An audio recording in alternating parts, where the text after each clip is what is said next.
Hey guys, George here from the F1 Chronicle, and sprint qualifying has just been concluded around the Red Bull Ring for the Austrian Grand Prix. So with that in mind, as usual, I'm here to bring you 5 things that we learned from this session. It was a quick fire qualifying like it always is for a sprint weekend, but there's a lot that happened in this one. Some interesting stuff that can give us a lot of insight when it comes to tomorrow's qualifying and of course tomorrow's sprint race as well. The first thing is that Red Bull does not give V-carb wings, and what I mean by that terrible pun, simile, I don't know what you'd even call it, but anyway, what I mean by that is that the racing bulls were not good. They were not good around this track. I mean, they weren't good in Spain either, to be fair, but they continued their poor form here, despite being the sister team to Red Bull who own this circuit.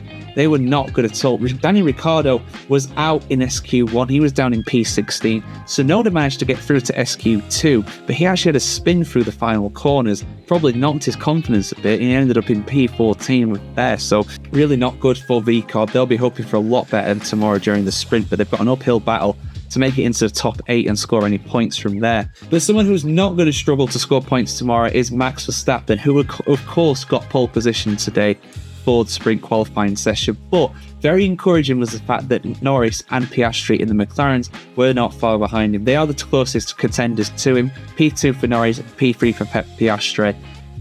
Perez, not really. I think he ended up like 6th, 7th, something like that. Not good qualifying for him as usual, to be honest. But yeah, if the strategy, suits Norris and Piastri, if there's a way to kind of cover off Verstappen, McLaren have definitely got a chance for sprint victory tomorrow, but it will be tough. Although 2nd and 3rd tomorrow will be very good for them. That'll be very positive indeed in their hunt to get 2nd in the Constructors' Championship. Next up, I want to talk about two drivers that made it into the top 10 again. Pierre Gasly and Esteban Ocon as well. Both qualified in the top 10 again.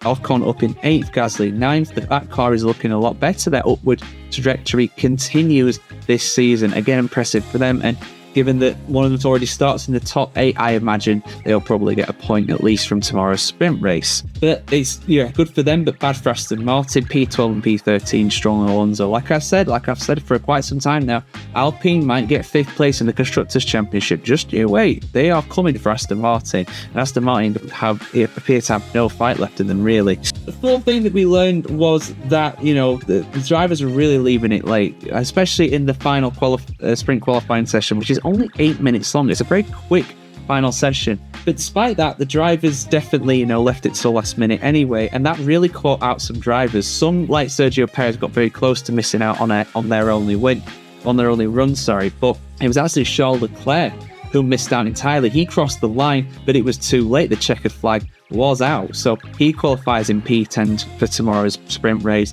He's got an uphill struggle already as it is, so very interesting to see how he gets on. I think he'll be very fired up after that, but I think it was a very stupid move to try and do his accent. I can't do his accent, but that was a very stupid move by the strategists. Again, letting down the Ferrari drivers. And the 5th thing that we learned is that the track limits finally appear to be resolved around Austria. They put some new gravel traps in around the final 2 corners, the source of most of the track extensions from last year. I think we had over 1,000 track extensions last year, which did the maths on it, and it averaged out to almost 1 track extension every lap by every driver throughout the duration of the race.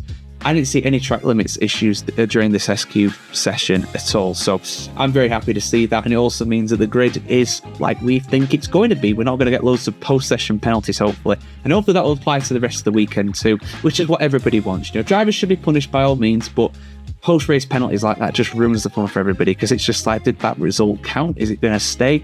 Who knows? But what we do know that tomorrow should be a good sprint race, and I'm really looking forward to it. And of course, we'll be here on the F1 Chronicle as always to bring you 5 things that we learned from that session. It won't be immediately after the session, but it'll be later that evening. I'll be doing the same thing for qualifying and the Grand Prix on Sunday. But yeah, there we go, guys. SQ in the books. What do you think about it? Let us know in the comments below. And of course, keep it subscribed here to the F1Chronicle.com for much more content just like this.